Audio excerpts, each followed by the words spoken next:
மருத்துவராவது உங்கள் லட்சியமா? அரசு பள்ளி மாணவர்கள் உட்பட 1000க்கும் மேல் மருத்துவர்களை உருவாக்கிய ஸ்பெக்ட்ரா நீட் அகாடமியில் 2024க்கான நீட் கிராஷ் கோர்ஸ் வகுப்புகள் மார்ச் 20 முதல் ஆரம்பம். அட்மிஷன் நடைபெறுகிறது.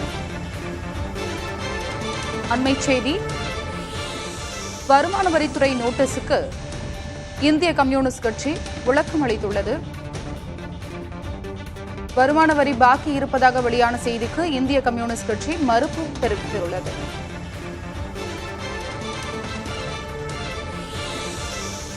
கட்சிக்கு வருமான வரி விலக்களிக்க வேண்டும் என்ற முறையீடு தீர்ப்பு காணப்படாமல் நிலுவையில் இருக்கிறது என்று தெரிவித்துள்ளது.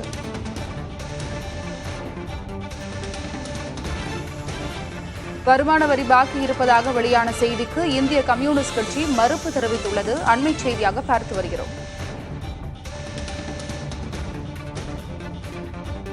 வருமான வரித்துறையின் நோட்டீஸிற்கு இந்திய கம்யூனிஸ்ட் கட்சி தற்பொழுது விளக்கம் அளித்துள்ளது.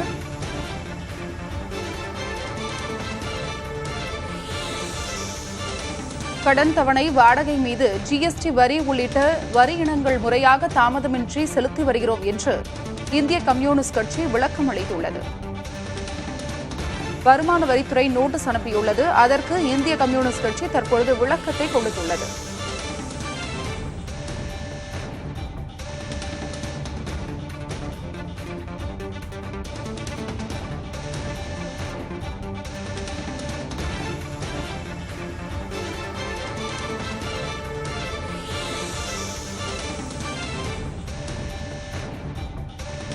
கட்டிடம் தொடர்பான கடன் தவணை, வாடகை வருமானம் மீது ஜிஎஸ்டி வரி உள்ளிட்ட வரி இனங்கள் அனைத்தையும் முறையாகவும் காலம் தவறாமலும் செலுத்தி வருவதை மறைத்து வருமான வரித்துறையின் நோட்டீஸ் குறித்து பரப்பப்படும் செய்தி தேர்தல் ஆதாயம் தேடும் குறுகிய பார்வை என்று இந்திய கம்யூனிஸ்ட் கட்சி தற்பொழுது விளக்கத்தை கொடுத்துள்ளது. வருமான வரி பாக்கி இருப்பதாக வெளியான செய்திக்கு இந்திய கம்யூனிஸ்ட் கட்சி மறுப்பும் தெரிவித்துள்ளது. அண்மை செய்தியாக பார்த்து வருகிறோம். விவரங்களை வழங்குவதற்காக செய்தியாளர் ராஜ்குமார் இணைப்பில் இருக்கிறார். ராஜ்குமார், வருமான வரித்துறை நோட்டீஸ் அனுப்பியுள்ளது. அதற்கு இந்திய கம்யூனிஸ்ட் கட்சி தற்பொழுது ஒரு விளக்கத்தை கொடுத்துள்ளது. அந்த விளக்கத்தில் என்ன குறிப்பிடப்பட்டுள்ளது? அருணா, இந்திய கம்யூனிஸ்ட் கட்சியினுடைய தமிழ்நாடு மாநில செயலாளர் முத்தரசன் அறிக்கை ஒன்றை வெளியிட்டிருக்கிறார். அதில் ஏற்கனவே வருமான வரித்துறை 11 கோடி ரூபாய் இந்திய கம்யூனிஸ்ட் கட்சி வரி பாக்கி நிலுவையில் வைத்திருப்பதாக நோட்டீஸ் அனுப்பியிருப்பதாக செய்திகள் வெளியாகியிருந்தது. இது தொடர்பாக விளக்கமாக அறிக்கை அளித்திருக்கக்கூடிய முத்தரசன், ஏற்கனவே இந்திய கம்யூனிஸ்ட் கட்சி மக்கள் பிரதிநிதித்துவ சட்டத்தின்படி ஏற்கனவே அரசியல் கட்சியாக பதிவு செய்திருக்கக்கூடிய காரணத்தால் வருமான வரி சட்டம் 13A பிரிவின் அடிப்படையில் இதற்கு விலக்கு பெறுவதற்கு சட்டப்பூர்வமாக உரிமை இருக்கிறது. இது தொடர்பான தகவல் ஏற்கனவே வருமான வரித்துறையிடம் நிலுவையில் இருப்பதாகவும், எனவே இந்த காரணம் காட்டி வருமான வரித்துறை அபராதம் உள்ளிட்ட நடவடிக்கையை மேற்கொண்டு 11 கோடி ரூபாய் வருமான வரி நிலுவையில் இருப்பதாக தேர்தல் அரசியல் ஆதாயம் கொண்டு இந்திய கம்யூனிஸ்ட் கட்சியின் மீது இது போன்ற தகவலை வெளியிட்டிருக்கிறார்கள் என்று குற்றம் சாட்டியிருக்கிறார்கள். அதே போன்று இந்திய கம்யூனிஸ்ட் கட்சியினுடைய அலுவலகம், மாநில அலுவலகம் டி நகரில் செயல்பட்டு வருகிறது.